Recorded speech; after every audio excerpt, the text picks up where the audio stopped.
Partner, என்ன partner பார்த்து ரொம்ப நாள் ஆச்சு, காரணம் இல்லாம வர மாட்டீங்களே. பார்ட்னரை பத்தி நல்லா தெரிஞ்சு வச்சிருக்கீங்க நீங்க. முக்கியமான ஒரு ப்ராஜெக்ட் என் கையில இருக்கு. இந்த கடற்கரையே என் கண்ட்ரோல்ல வரணும். என்ன பார்ட்னர் திடீர்னு இந்த ஐடியா?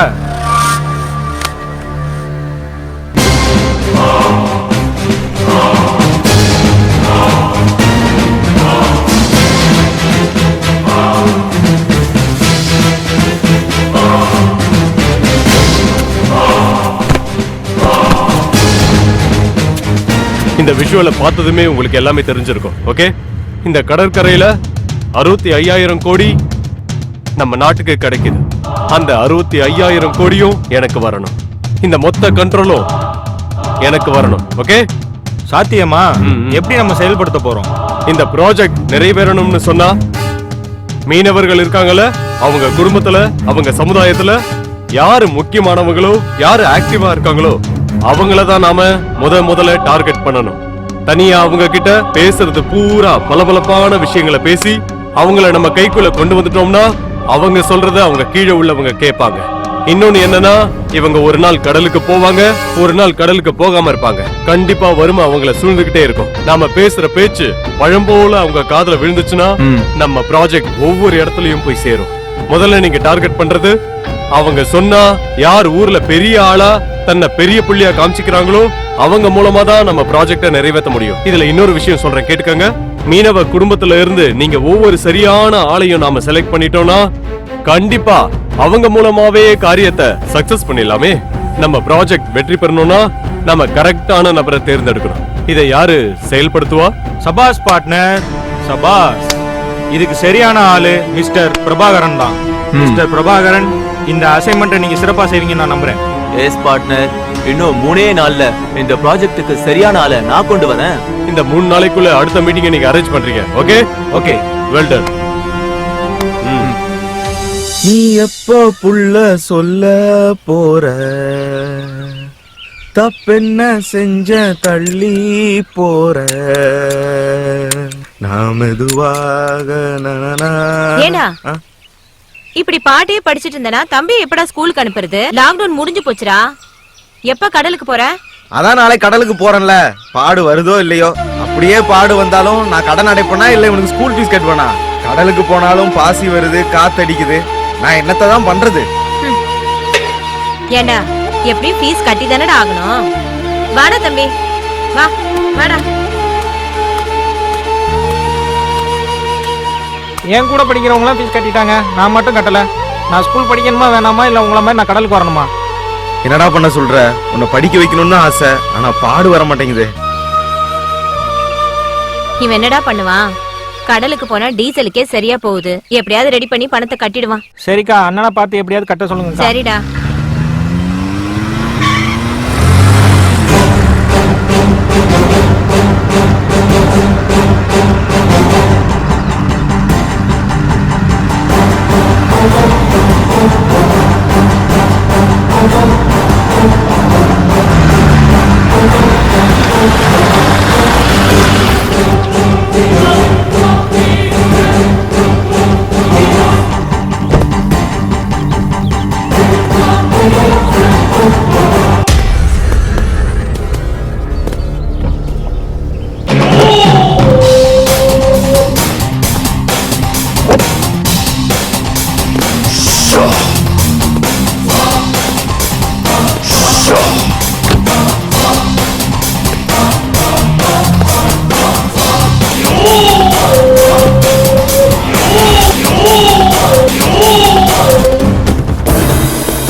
கடைசி மீட்டிங்ல பேசின மாதிரி இந்த கடற்கரையை நம்ம கண்ட்ரோல்ல கொண்டு வர்றதுக்கு ஆட்களை ரெடி பண்ணிட்டீங்களா?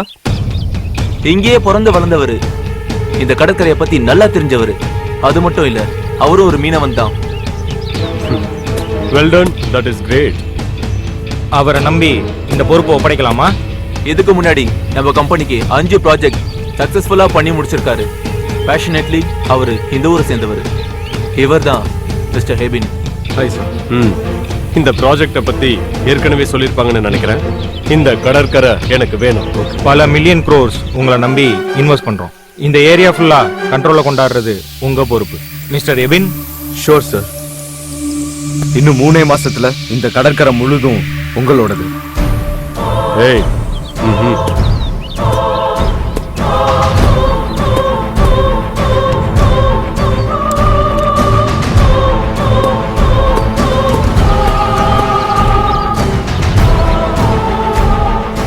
இந்த பழத்தினுடைய சுவைய நிர்ணயிக்கிறது நம்மள மாதிரி கோடீஸ்வரர்கள். வளர்ப்பு ஆளையும் கடல்ல பிடிக்கிற மீனையும் எக்ஸ்போர்ட் பண்றது நாம தான். அதுல எதுக்கு மதிப்பு கொடுக்கணும், எதுக்கு மதிப்பு கொடுக்க கூடாதுன்னு நிர்ணயிக்கிறதும் நாம தான். அதே போல இந்த கடலை நம்பி வாழுற மீனவனோட உழைப்பை நம்ம கண்ட்ரோல்ல கொண்டு வந்துட்டோம்னா நம்மளோட சாம்ராஜ்யம் தான். இந்த உலகமே நம்மள தான் திரும்பி பார்க்கும். Have a nice full day, mister Ebin. Mister Prabha. Good bye.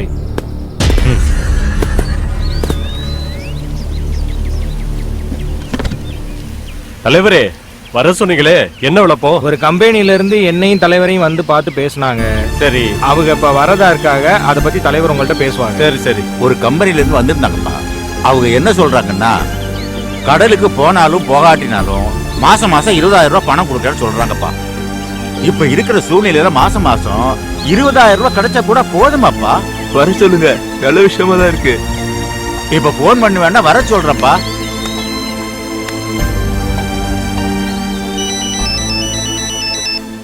Hello, வாங்க, கிளம்பி வாங்க வாங்க.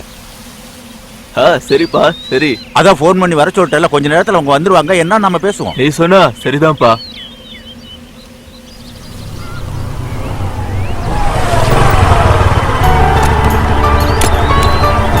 இவருதான்ப்பா.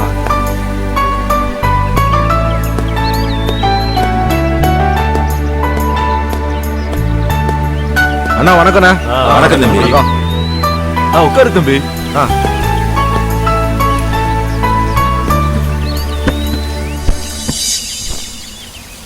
தம்பி, எங்க 2 பேர்கிட்டே சொன்னீங்கல்ல, எல்லாரும் வந்திருக்காங்க. எல்லாருக்கும் புரியுற மாதிரி சொல்லுங்க. சார், அதாவது ஒண்ணும் இல்ல, மீனவர் அமைப்புங்கிற கம்பெனில இருந்து நான் வந்திருக்கேன். அதுல என்னன்னா, என்ன சொல்ல வராங்கன்னா, மீனவர்களுக்காக ஒரு நலத்திட்டம் பண்றாங்க. மாசம் 20,000 ஒவ்வொரு போட்டுக்காரங்களுக்கும் நம்ம கொடுத்துருவோம். இன்னைக்கு இருக்கிற சூழ்நிலையில பாத்தீங்கன்னா டீசல் விலை அதிகமா இருக்குன்னு சொல்றீங்க, மீன் விக்க மாட்டேக்கு, ரொம்ப கம்மியா இருக்குன்னு சொல்றீங்க. அதுக்கு மீனவர்களுக்காக நம்ம ஒரு திட்டம், நலத்திட்டம் பண்ணுவோம் அப்படின்னு சொல்லிட்டு இந்த மீனவர் அமைப்புங்கிற கம்பெனி என்ன பண்றாங்கன்னா, உங்களுக்காக ஒரு திட்டமா நல்லது செய்வோம் அப்படிங்கிற ஒரு விஷயமா இந்த 20,000 கொடுப்போம், அவங்கள ஊக்கப்படுத்துவோம்.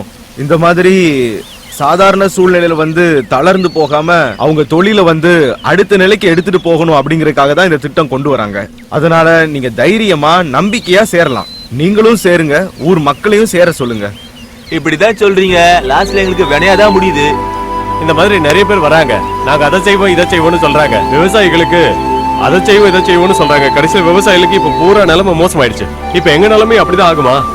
நீங்க நினைக்கிற மாதிரி எங்க கம்பெனியை பொறுத்த வரைக்கும் எந்த பாதிப்புமே இருக்காது. இங்க மீனவர்களுக்கு உதவி செய்யறேன்னு வராங்க, ஆனா பிரச்சனையா தான் முடியுது. நாங்க வாழ்வாதாரம் இல்லாம தான் நிக்கிறோம். இன்னைக்கு எங்க நிலைமைய வெளியில சொல்ல முடியாம இருக்கு. நாங்க புடிச்சிட்டு வர ரால் மீனுக்கு ஏதோ ஒரு கம்பெனிக்காரன் தான் விலை நிர்ணயம் பண்றான். ₹1 குண்டூசி தயார் பண்றான் கூட அவன் விலை சொல்லி தான் விக்கிறான். ஆனா எங்க வாழ்க்கைய அந்த கம்பெனிக்காரங்களை நம்பிதான் இன்னைக்கு ஓடிட்டு இருக்கு. நீங்க என்ன செஞ்சு எங்களை காப்பாத்திட போறிய? என்ன தலைவரே, நம்ம கடலுக்கு போயிட்டு வந்த டீசலுக்கே ரோடு வரி கட்டுறோம். இவர் நமக்கு என்னத்தை தான் சரி பண்ணி தர போறாரு? இந்த நலத்திட்டத்துல உள்ள விவரத்தையும் பலனையும் நான் தெளிவா சொல்லிட்டேன். இதுல நீங்க சேர்றதும் சேராததையும் பார்த்துட்டு என்னன்றத சொல்லுங்க. மத்த எல்லா விஷயத்தையும் நான் பார்த்து உங்களுக்கு சொல்றேன்.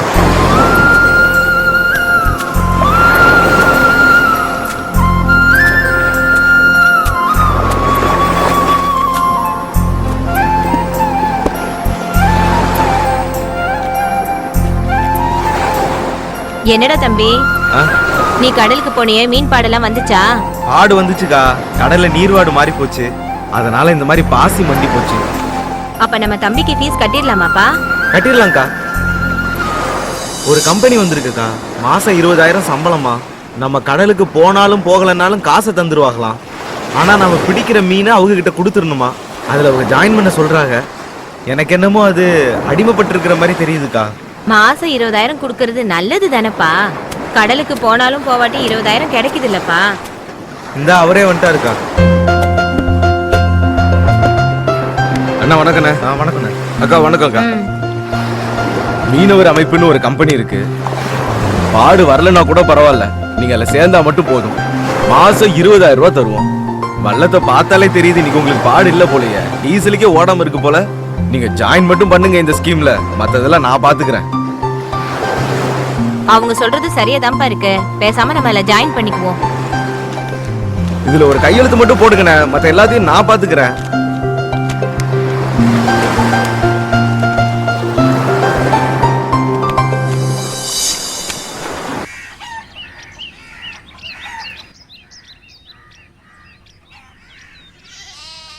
எல்லாருக்கும் வணக்கம்மா. வணக்கம். அதாவது மீனவர் அமைப்பு அப்படிங்கிற ஒரு கம்பெனில இருந்து நான் வந்திருக்கேம்மா. என்னன்னு பாத்தீங்கன்னா, இப்போ இந்த கம்பெனில இருந்து மீனவர்களுக்காக நிறைய சலுகை பண்ணணும் அப்படிங்கிற ஒரு விஷயம் தான் நம்ம கம்பெனியோட விஷயம். நம்ம ஊர்லயே நிறைய பேர்கிட்ட இந்த ஸ்கீமை பத்தி சொல்லி விவரிச்சிருக்கோம். அவங்க என்ன பண்ணிருக்காங்கன்னா, இப்பதான் கொஞ்சம் கொஞ்சமா சேர வந்திருக்காங்க, சேர்ந்துகிட்டும் இருக்காங்க. இப்ப இவ்வளவு லட்சம் போட்டு நாங்க போட் எடுத்து அதுல ஒரு 50 குடும்பம் பொழைக்கும். அந்த ஒரு போட்ல கருவாடு எடுப்பாங்க, சங்காயம் எடுப்பாங்க, கனவா, இன்னும் பல வகையான பைசா வந்துரும். நீங்க என்ன சொல்றீங்க? எங்க ஒரே கம்பெனில வாங்கிக்குங்க, நாங்க 20,000 மட்டும்தான் உங்களுக்கு சம்பளம் தருவோம்னு சொல்றீங்க. அது எங்களுக்கு இருக்கிறது எல்லாமே இழந்து போற மாதிரி தெரியுது. ஏன்னா எங்கேயுமே நாங்க போட முடியாது, உங்ககிட்ட தான் போடணும். நீங்க அந்த 20,000 கொடுத்து எங்களுக்கு அது எங்க குடும்பத்தை அது வாழ்வாதாரத்தை உயர்த்தவும் முடியாது, காப்பாற்றவும் முடியாது. நீங்க என்ன செய்றீங்கன்னா, மீனவர்கள் ஒரு அடிமையா கொண்டு வந்து அவங்களுக்கு நாங்க கொடுக்கறத சாப்பிடுங்கன்னு சொல்ற காரணத்தை நீங்க கொண்டு வந்துட்டீங்க. ஏன்னா பாமர மீனவர்கள் நாங்க, அவங்களுக்கு இந்த கையெழுத்து என்ன இருக்கு ஏதுங்கிறது எங்களுக்கு தெரியாது. அப்படிப்பட்ட ஒரு காலகட்டத்துல எங்களுக்கு செக்கு வைக்கிறதுக்கு நிறைய விஷயங்கள் அதுல இருக்குங்கிறது எங்களுக்கு தெரியாது. நாங்க இன்ன வரைக்கும் ஏமாந்தான் நிக்கிறோம். ஏன்னா நாங்க நம்பி நம்பி ஏமாந்தான் நிக்கிறோம். இப்பவும் நீங்க அதே மாதிரி நீங்க அந்த கையெழுத்து போடுற விஷயம் இதெல்லாம் பாத்தீங்கன்னா, எங்களுக்கு ஒரு காலகட்டத்துல உங்களுக்கு சொந்தமே இல்ல இந்த கடல்னு சொல்றது கூட வாய்ப்பு இருக்கு. அதனால எங்களுக்கு இதுல நம்பிக்கை இல்ல. நான் வேற ஆள் கிடையாது. இங்க ஒரு மீனவ குடும்பத்துல இருந்து படிச்சு கஷ்டப்பட்டு படிச்சு வெளியில போய் நம்ம மீனவ மக்களை பார்த்து வாழ்வாதாரம் போய்கிட்டு இருக்கு. இந்த ஸ்கீம் நமக்கு நல்லா இருக்கும், நம்ம குடும்பங்கள் நல்லா வரும், மேல வரும் அப்படிங்கறத நான் பார்த்து தெரிஞ்சுக்கிட்டதுனாலதான் நானே எடுத்துட்டு நம்ம மக்கள் கிட்ட நம்ம குடும்பங்கள் கிட்ட சொல்லிட்டு இருக்கேன். அதனால நீங்க தைரியமா நம்பிக்கையா இதை செய்யலாம். நானும் இறங்கி என்னால எவ்வளவு முடியுமோ அதை உங்க எல்லாத்துக்கும் நான் செஞ்சு கொடுக்கறேன்.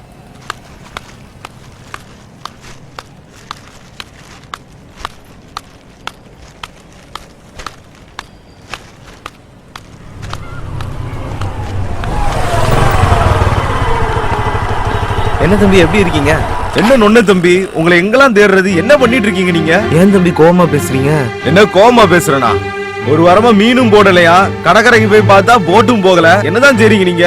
பிள்ளைக்கு உடம்பு சரியில்லை ஒரு வாரமா, அதான் மருந்து வாங்கிட்டு ஆஸ்பத்திரிக்கு போயிட்டு இருக்கேன். மாசம் ஆன உடனே பணம் வாங்க தெரியுது இல்ல, நாங்க சொல்றதான் செய்யணும்.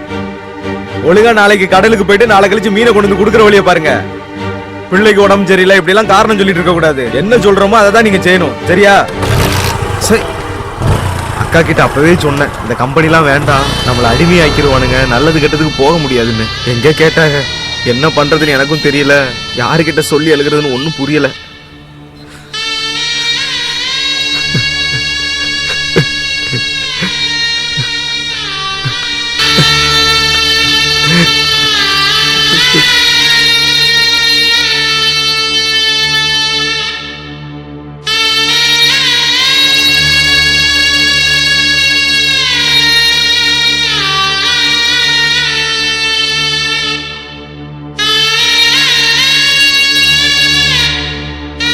இந்த மீனவனுக்கு இன்று ஏற்பட்ட இந்த நிலை நாளை உங்களுக்கும் ஏற்படலாம். விழுந்து விடாதீர்கள், விழித்துக் கொள்ளுங்கள்.